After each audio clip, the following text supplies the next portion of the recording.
اس کی آواز پر دوڑتے ہوئے چلے جاتے ہیں اور اس کی پٹائی سہتے ہیں،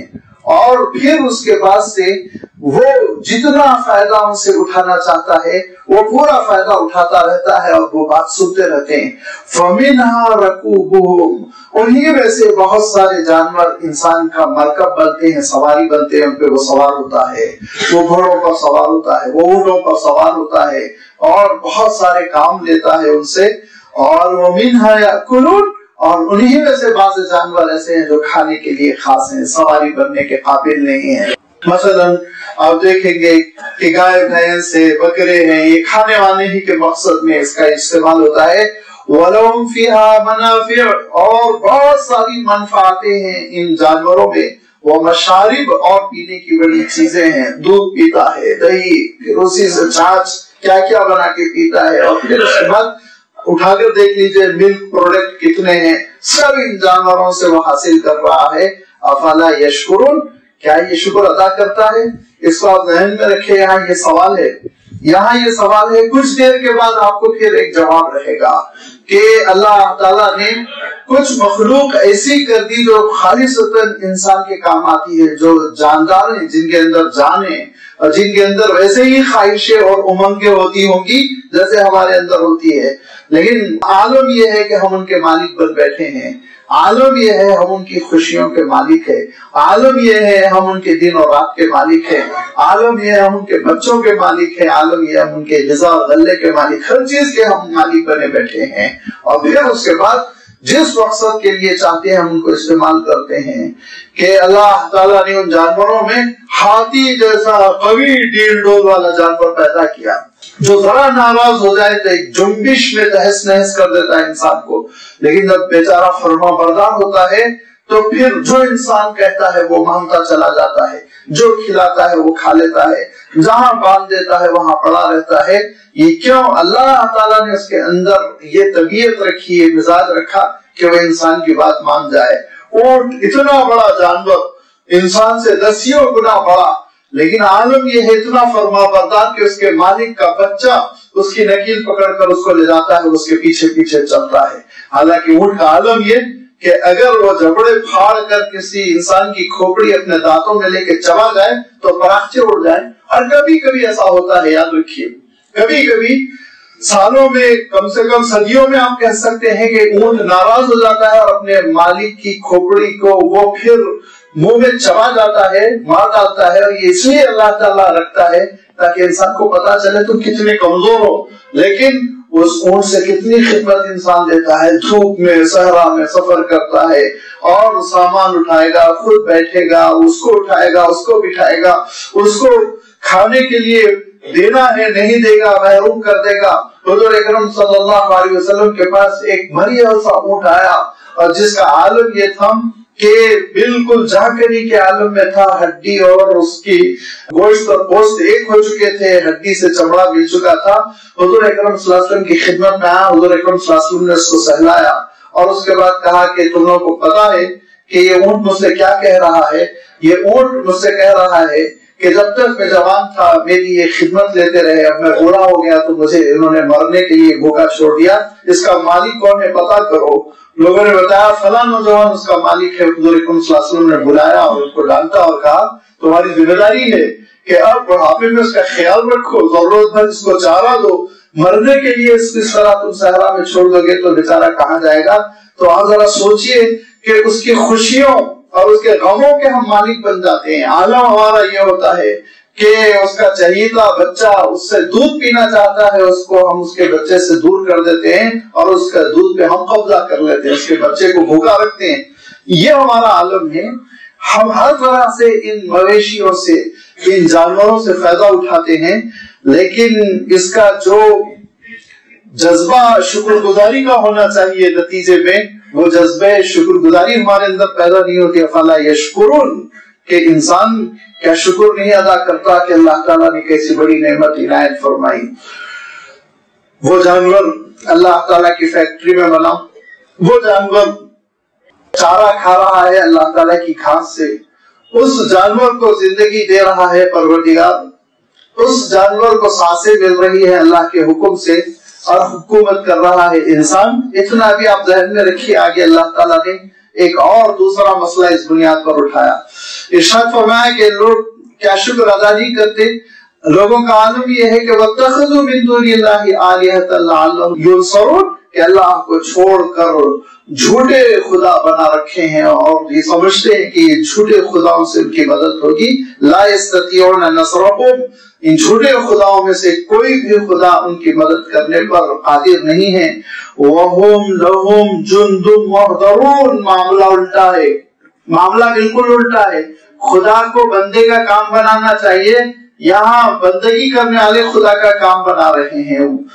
وَهُمْ لَهُمْ جُنْدٌ مُحْضَرُونَ کہ لشکر کا لشکر ہے ان جھوٹے خداؤں کی خدمت کرنے کے لیے حاضر باش. اور اس کو تو سمجھنے کے لیے ہم کو محنت کی ضرورت ہی نہیں ہے. ہندوستان میں ہم دنوں رات دیکھتے رہتے ہیں کہ ان جھوٹے خداؤں کی خدمت کے لیے لوگ لگے ہوئے چندہ کر رہے ہیں. اس کے بعد پھر اچھے مال مٹیریل سے ان کو بنا رہے ہیں. پھر اس کے بعد ان کے لیے ٹینٹ لگ رہے ہیں اور ان کے لیے کیمپ لگ رہے ہیں. ان کو سیٹ کیا جا رہا ہے اور ان کو گاڑا جا رہا ہے, ان کو باندھا جا رہا ہے, سنبھالا جا رہا ہے, ان کو پھینکا جا رہا ہے, ان کو کوٹا جا رہا ہے, ان کو پیٹا جا رہا ہے. پورا یہ ان کا لشکر انجام دے رہا, ان کی خدمت پوری کی پوری لگے ہوئے ہیں لوگ. اگر لوگ ان کو نہ بنائیں اور لوگ ان کو پینٹ نہ کریں, لوگ ان کو نقشہ نہ دیں, لوگ ان کو لا کر نصب نہ کریں, تو کون ہے ان کو پوچھنے والا؟ ارشاد فرمایا کہ ان جھوٹے خداؤں کا عالم یہ ہے کہ وَهُمْ لَهُمْ کہ یہ لوگ ان جھوٹے خداؤں کے لیے جُنْدٌ مُحْضَرُونَ حاضر باش لشکر بنے ہوئے ہیں, خدمت کر رہے ہیں, جوش دکھا رہے ہیں, جذبہ دکھا رہے ہیں, اور پھر گھبرا بھی رہے ہیں کہ 10 دن تک یہ صاحب, 10 دن کے بعد یہ صاحب رہ جائیں گے تو پھر نحوست کی علامت بن جائیں گے. غلے میں, خوراکی میں, گھر کے سامان میں کمی ہوگی, لہٰذا 10 دن کے بعد جلدی چھٹی کر دو, جتنا جلدی ہو سکے ان کو ٹھکانے لگا دو. یہ عالم ہے. ارشاد فرما کہ اس پر ان کا عالم یہ ہے کہ اس کے لیے لڑ رہے ہیں, اس کے لیے کوشش کر رہے ہیں, دفاع کرنے اپنے مذہب کی, اپنے نظریے کی. ارشاد فرما یہ جھوٹے خداؤں کو انہوں نے بنا رکھا ہے اور آج دنیا میں یہ ان کی خدمت کے لیے حاضر. یہ کہاں سے اٹھا کر لا رہے ہیں, کہاں یہ لگا رہے ہیں, نصب کر رہے ہیں, کیا ان کے لیے بیلے ٹھیلے کر رہے ہیں. قیامت کے دن کیا ہوگا؟ اس آیت کا دوسرا مفہوم یہ بھی مفسرین نے بیان کیا, وَهُمْ لَهُمْ جُنْدٌ مُحْضَرُونَ کہ قیامت کے دن اللہ تعالیٰ اعلان فرمائے گا جتنے جھوٹے خدا ہیں وہ کھڑے ہو جائیں اور ان کو پھر نصب کر دیا جائے گا, لگا دیا جائے گا, اور پھر ارشاد ہوگا جتنے ان کو پوچھتے تھے, جتنی ان کی خدمت پیروی کرتے تھے, اٹھا کے لے کے ناچتے تھے, سب جمع ہو جائیں, وہ پورے کے پورے ان کے پیچھے جمع کر دیے جائیں گے. اور پھر اللہ تعالیٰ حکم دے گا جاؤ یہ سارے خدا اپنی خدائی کے ساتھ جہنم میں جاؤ, انتم لہا واردون کہ اب تم کو جہنم پہنچنا ہے. کون ہے تم کو جو روک سکتا ہے؟ لہذا یہ خدا جن کو پوجا جاتا تھا اور یہ پوجنے والے پجاری, یہ دونوں کے دونوں کے جہنم کے نظر کر دیے جائیں گے. لہذا ارشاد فرمایا کہ یہ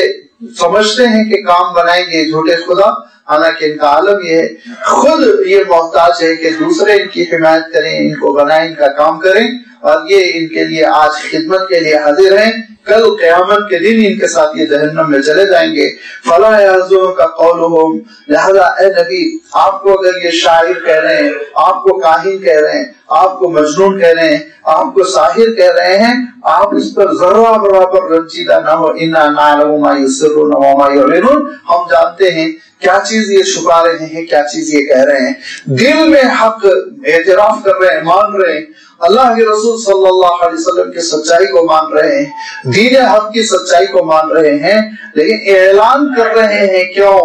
یہ اعلان کر رہے ہیں؟ شرک کا, اپنے بودے نظام کا, کیونکہ اس میں منفعتیں ہیں, اس میں آمدنی ہے, اس میں وہ زندگی ہے جو منمانی زندگی کہلاتی ہے, اس میں پابندیاں نہیں ہیں. لہذا اعلان جو کر رہے ہیں اس سے بھی اللہ تعالیٰ واقف, جو چھپا رہے ہیں اس سے بھی اللہ تعالیٰ واقف. اولم یر الانسان کیا انسان یہ نہیں دیکھتا, انا خلقناہ من نطفۃ فاذا هو خصیم مبین کہ ہم نے اس کو ایک نطفے سے پیدا کیا, ایک قطرے سے پیدا کیا اور پھر اس کے بعد سے وہ 30 مار خواہ بن گیا، اپنے آپ کو بہت بڑا سمجھتا ہے، فیضا ہوا خصیم مبین، تو اس کے بعد وہ بڑا جھگڑا، وہ کھل کے جھگڑے کرنے والا ہو جاتا ہے اور بڑی فضیلتیں اپنی بیان کرتا ہے، محبن اور اپنی شان میں خود قصیدے وہ بیان کرتا ہے اور اپنے منہ میاں مٹھو بنتا ہے، بڑی تعریف کرتا ہے، کہاں سے پیدا ہوئے ذرا غور کرو، تمہاری حقیقت کیا ہے غور کرو، اور تمہاری حقیقت آگے چل کر کیا ہونے والی ہے غور کرو، اور مٹی میں سے لٹائے جاؤ گے کہ نیچے سے بوریا بھی کھینچ لیا جائے گا، ذرا سا اندازہ کر لو کہاں سے آئے ہو کہاں سے جا رہے ہو۔ اسی لیے فرمایا کہ اپنی بہت شان بگاڑتا ہے، حالانکہ اس کی اپنی حقیقت کیا ہے کہ ایک نطفے سے پیدا ہوا اور مٹی میں مل جانے والا ہے، وَضَرَبَ لَنَا مَثَلًا وَنَسِيَ خَلْقًا، اور ہمارے لیے جھوٹے خدا تجویز کرتا ہے، وَنَسِيَ خَلْقَهُ، اور اپنی تخلیق بھول گیا، اور یہ بھی اس کا ترجمہ کیا گیا وَضَرَبَ لَنَا مَثَلًا، ہم سے بحث کرتا ہے، کٹ حجتی کرتا ہے اور اللہ تعالیٰ کے دین حق کے مقابلے میں باتیں بنانے کی کوشش کرتا ہے اور اپنی تخلیق بھول گیا۔ قَالَ مَن يُحْيِي الْعِظَامَ وَهِيَ رَمِيمٌ، وہ کہتا ہے کہ ان ہڈیوں کو کون زندہ کرے گا جو کہ بودا بودا ہو گئی، جو کہ وہ بالکل گل گئی ہو، رمیم جو گل سڑ گئی ہو، بے جان ہو گئی ہو، ان گلی ہوئی ہڈیوں میں کون جان ڈال سکتا ہے۔ حضور اکرم صلی اللہ علیہ وسلم کے زمانے میں مشرکین مکہ خاص طور پر کہتے تھے کہ جو ہڈیاں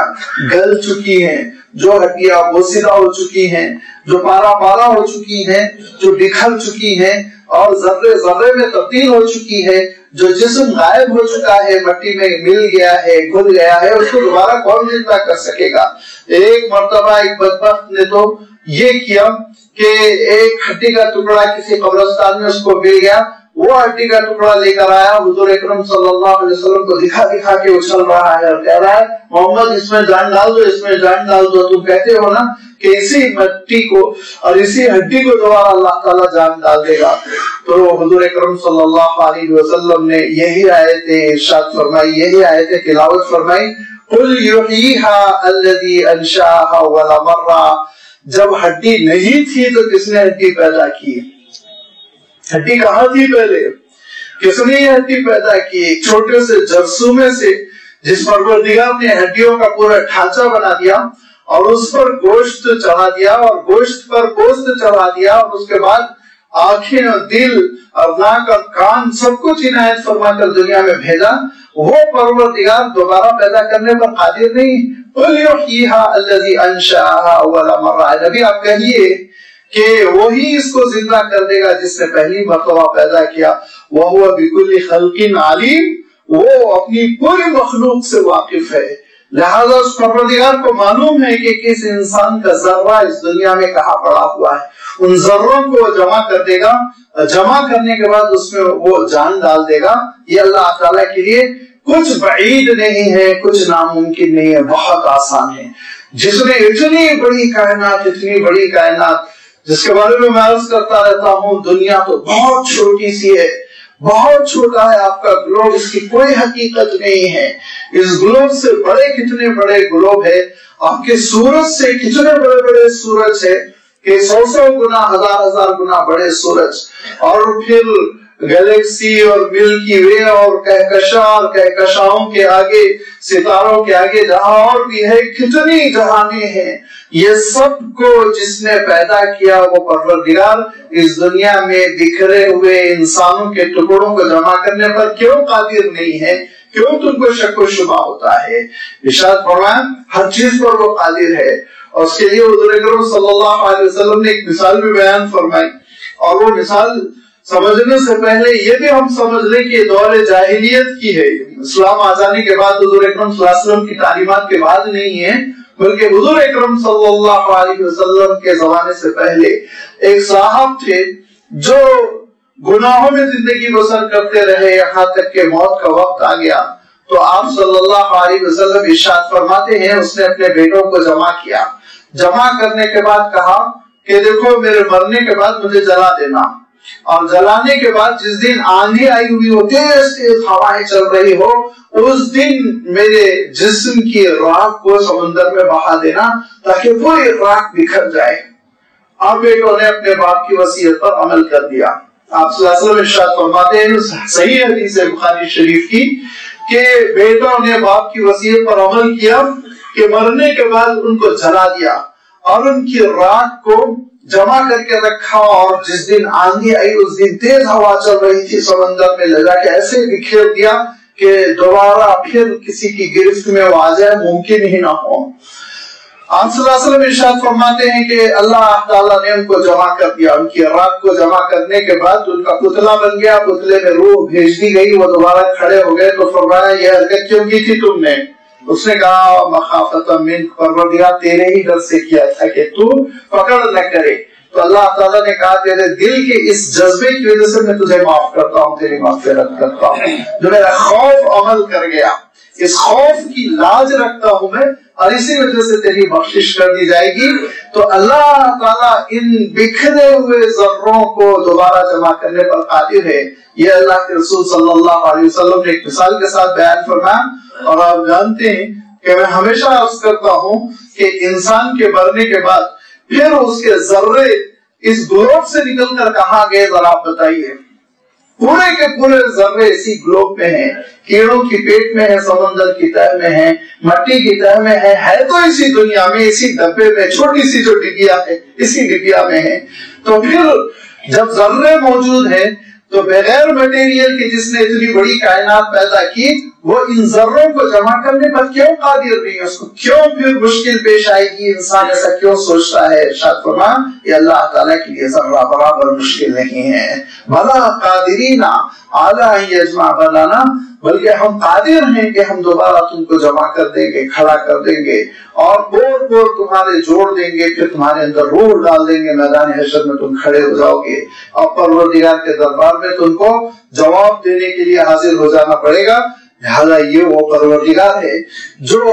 اپنی قدرت کے عجیب و غریب نمونے خود تم کو تمہاری اپنی زندگی میں دکھاتا رہتا ہے۔ الذی جعل لکم من الشجر الاخضر نارا، درخت بالکل پانی بھرا ہوا ہے اس میں، لیکن یہی تنے سوکھ جاتے ہیں تو پھر جلنے کے کام آتے ہیں۔ الذی جعل لکم، جس نے بنایا تمہارے لیے، من الشجر الاخضر، سرسبز ہرے بھرے درخت سے، نارن،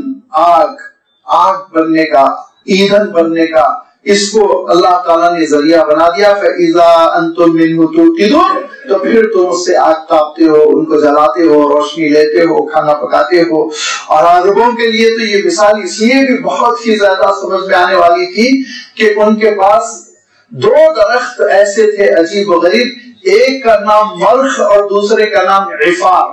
دونوں کو مسواک لے لیتے تھے، وہ دونوں کی مسواک لینے کے بعد ان کو رگڑتے تھے اور اس میں سے آگ نکلتی تھی، جیسے دیا سلائی ماچس سے ہم جلاتے ہیں، اور آج بھی ہے وہ چیز۔ یہ اللہ تعالیٰ کی شان ہے۔ تو ارشاد فرمایا سبز درختوں کے رگڑنے سے تمہارے لیے آگ پیدا کر دینے والا پروردگار، وہ اس بات پر کیوں قادر نہیں کہ دوبارہ تمہارے اندر جان ڈال دے اور زندگی کی حرارت اور زندگی کی گرمی تمہارے اندر پیدا کر دے۔ اَوَلَيْسَ الَّذِي خَلَقَ السَّمَاوَاتِ وَالْأَرْضَ، کیا وہ نہیں ہے جس نے پیدا کیا آسمانوں کو اور زمین کو، اور جس نے پیدا کیا ان آسمانوں کو اور زمین کو بِقَادِرٍ عَلَىٰ أَن يَخْلُقَ مِثْلَهُمْ، کیا وہ اس بات پر قادر نہیں ہے کہ ان انسانوں کے مثل انسانوں کو پیدا کر دے؟ بلا وَهُوَ الْخَلَّاقُ الْعَلِيمُ، ہاں وہ قادر ہے، کیونکہ وہ خوب جاننے والا، بڑا پیدا کرنے والا، زبردست پیدا کرنے والا، خلاق۔ یہ اس میں ایک مبالغہ ہوتا ہے، کثرت ہوتی ہے۔ خالق پیدا کرنے والا، خلاق بہت خوب پیدا کرنے والا، زبردست پیدا کرنے والا۔ اور انشاءاللہ یہ خالق اور خلاق اور باری اور مصور، یہ جو اسماء الحسنی ہے پیدائش پر دلالت کرنے والے، وہ ان اسماء الحسنی کو آئندہ اتوار عرض کیا جائے گا۔ اسماء الحسنی کی مجلسیں ہو رہی ہیں خاص طور پر، تو کیسے اللہ تعالیٰ نے تخلیق کا عمل کیا یہ انشاءاللہ زیر بحث آئے گی بات۔ یہاں صرف اللہ تعالیٰ یہ اشارہ کر رہا ہے کہ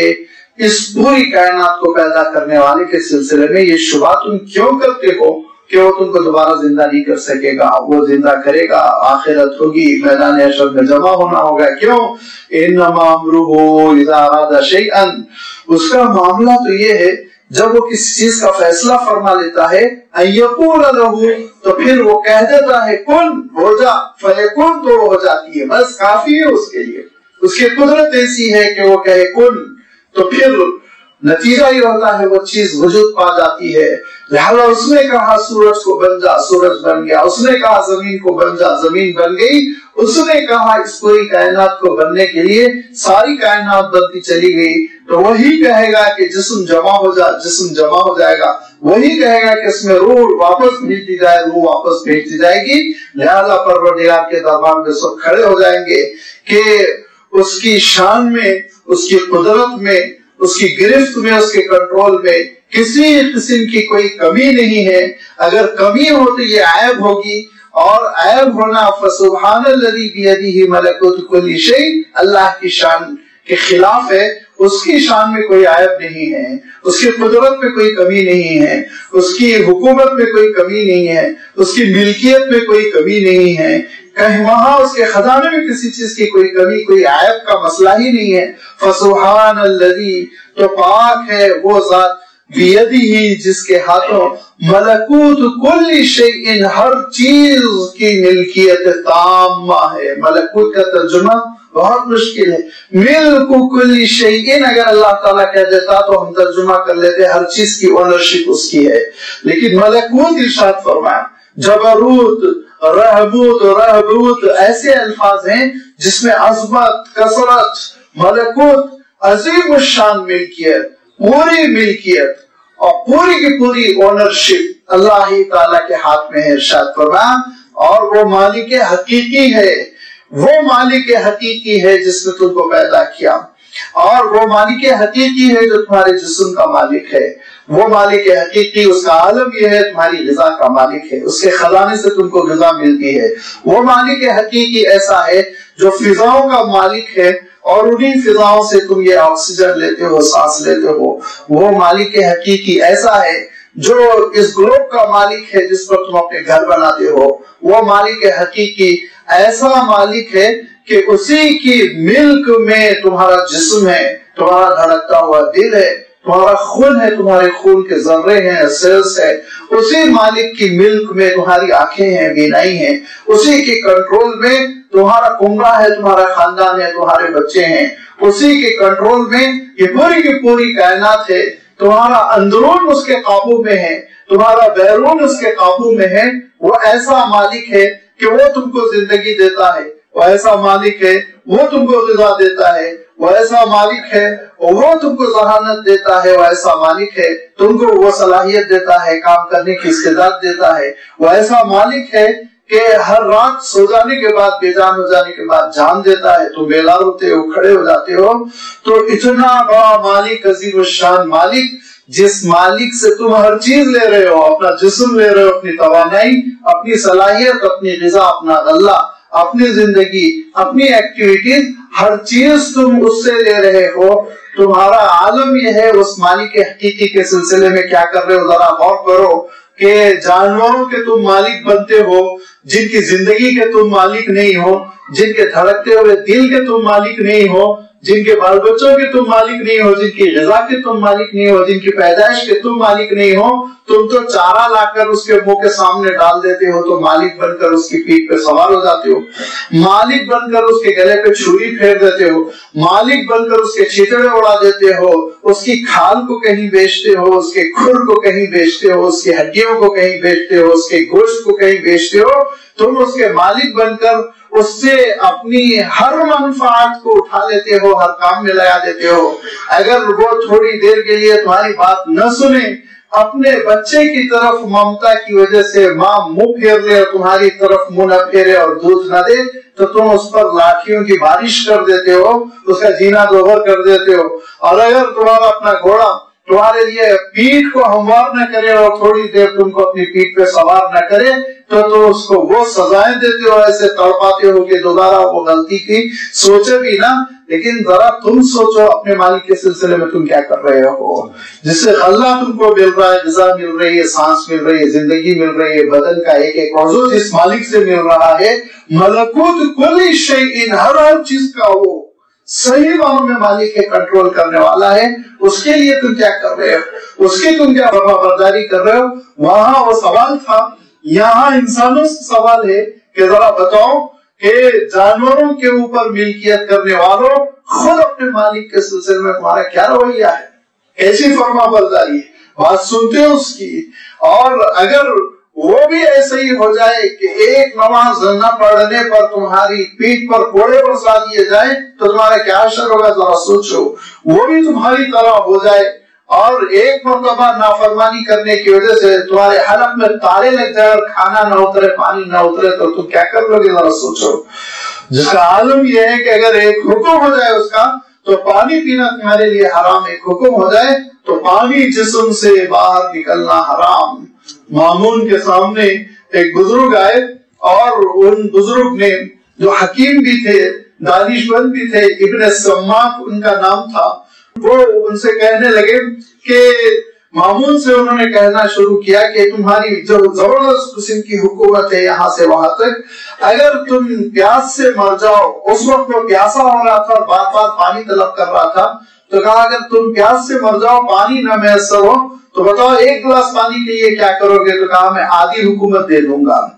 اس پیاس کو بجھانے کے لیے میں آدھی حکومت دے دوں گا۔ پھر کہا پانی پی لینے کے بعد اگر پیشاب رک جائے اور تڑپ تڑپ کے تم مرنے لگو گے تو کیا کرو گے؟ تو کہا میں آدھی حکومت دے دوں گا۔ تو کہا اس حکومت کی کیا اہمیت جو ایک گلاس پانی نگلنے اور ایک گلاس پانی نکالنے کے لیے ختم ہو جائے۔ ذرا سوچو، اللہ تعالیٰ نے جو نعمتیں عنایت فرمائی، اتنی بڑی بڑی نعمتیں ہیں آپ اندازہ نہیں کر سکتے۔ ایک صحافی نے لکھا تقسیم کا عمل ہو رہا تھا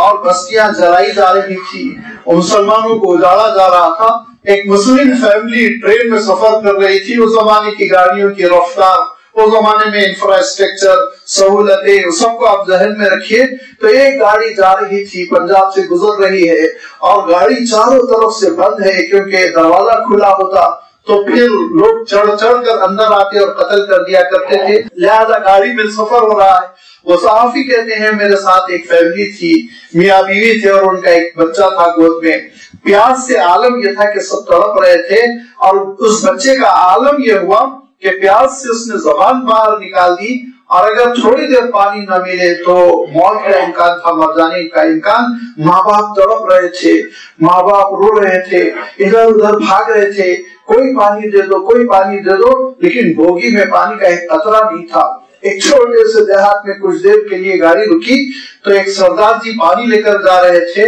تو ماں باپ نے تڑپ کے کہا ایک گلاس پانی دے دے، ایک گلاس پانی دے دے۔ اس نے قیمت لگائی پانی کی، تو اس وقت کے اعتبار سے کل پونچی ان کی 600 روپے، پورے کے پورے 600 روپے ایک نئی دنیا بسانے کے لیے وہ دونوں لے جا رہے تھے۔ وہ 600 روپے لے کر اس نے ایک گلاس پانی دیا، 600 روپے لے کر ایک گلاس پانی دیا۔ اگر اللہ تعالیٰ پانی کی قیمت لگا دے تو میں اور آپ کہاں جائیں گے؟ ذرا آپ سوچئے، اللہ تعالیٰ اگر پانی کے لیے میٹر لگا دے، پیاس سے تڑپا دے اور اس کے بعد کہے کہ میں پانی اسی وقت دوں گا جب تم 100 رکعت نماز پڑھو گے تو کیا حشر ہوگا، ذرا سوچئے۔ لیکن اس رحمان کا عالم یہ ہے، ہر چیز کا مالک ہے، ہر چیز مفت دے رہا ہے، اور انسان کا عالم یہ ہے کہ اس کی ساری نعمتیں لے رہا ہے، شکر کسی اور کا ادا کر رہا ہے۔ کتنا کمزور ہے یہ انسان، فرمایا اس کا شکر ادا کرو، افلا یشکرون۔ اس کا شکر یہ ہے کہ اس کی نعمتیں اس کے حکم کے مطابق خرچ کرو، اس کا شکر یہ ہے اس کی فرما برداری کرو، اس کا شکر یہ ہے کہ اس نے جو نظام بنایا عبادتوں کا، نمازوں کے اوقات متعین فرمائے، اس کی پابندی کرو۔ کیوں؟ وَإِلَيْهِ تُرْجَعُونَ، زندگی لے بھی رہے ہو، اسی سے لوٹ کر بھی اسی کے پاس جانا ہے۔ بات یہ کرتے ہو کہ جنت جانا ہے، بات یہ کرتے ہو اللہ سے اجر لینا ہے، بات یہ کرتے ہو مغفرت ہونی ہے، بخشش ہونی ہے، شفاعت ہونی ہے، ساری چیزوں کی امید لگائے بیٹھے ہو، ساری چیزیں لے رہے ہو، ساری چیزیں لینی ہیں، دیر کیا رہے ہو؟ قیمت میں ذرا سوچو۔ ارشاد فرمایا وہ عبادتیں ہیں جو پروردگار کو خوش کرنے والی ہیں، وہ عبادتوں پہ توجہ کرو۔ وہ اطاعت ہے جو پروردگار کی خوشنودی دلاتی ہے، وہ اطاعت پر توجہ کرو۔ اپنے اندر فرما برداری پیدا کرو، اپنے اندر اطاعت کا جذبہ پیدا کرو، ورنہ یہ پروردگار اس کی شان کیا ہے، اس نے اس کائنات کو کیسے پیدا کیا اور فرشتے کیسے صف بستہ اس کی عبادت کر رہے ہیں، اس کا تذکرہ اللہ تعالیٰ نے آگے سورۃ الصافات میں بیان کیا. انشاءاللہ آئندہ ایک بار اس کی وضاحت آپ کی خدمت میں رکھی جائے گی. وآخر دعوانا ان الحمد للہ رب العالمین.